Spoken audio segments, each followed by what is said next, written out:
Good day everyone. Today I'm going to teach you on how to import students from CSB. So yun yung process kung paano mag-enroll ng estudyante dito sa SIPGrade.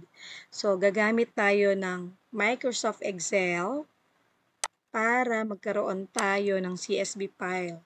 So a while ago, tinuro ko kung paano i-split yung last name at first name mula sa ating SF1. So, ito yung naging output.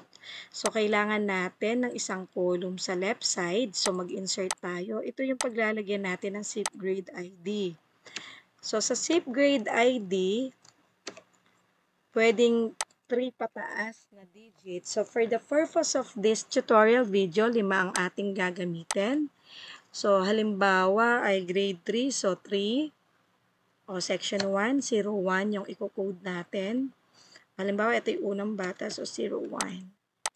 So, yung ikalawa, yung babaguhin natin, duling digit na lang sa 2.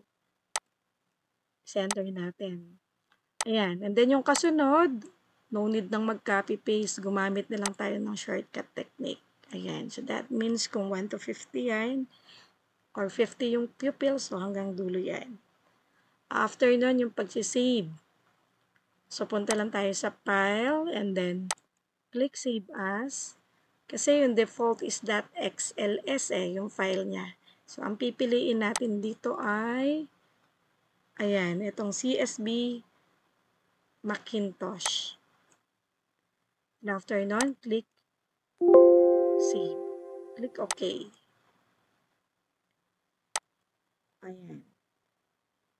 So, meron na tayong CSB file. And then, babalik tayo sa ating SIPGrade. Pupunta lang tayo sa Students tab. Then, click Import Students from CSB. Then, choose File. Hahanapin mo kung saan nakasave yung sinave mong CSB file. So, asan yun? So, eto yun. Ito kasi Excel file to eh. Etong CSB ang ating pipiliin. So, click Open. Then, meron tayong header row. Check natin ito and then click Upload. So, ito na yung na-input natin, na bata or na-i-enroll. So, yung first name, ayan. Click like first name and then last name. Then, SIPGrade ID. Then, after nun, ito, external reference. Huwag mo nang pansinin yan. And then, dito, ang pipiliin natin, place students into existing class. So, ang hahanapin dito sa ating existing class ay Trinara.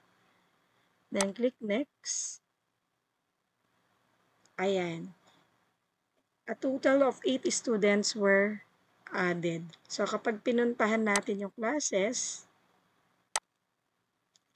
ayan, meron ng 8 naka-enroll, sa ating Trinara. So, ito yung gradebook. So, that's all. Thank you for watching.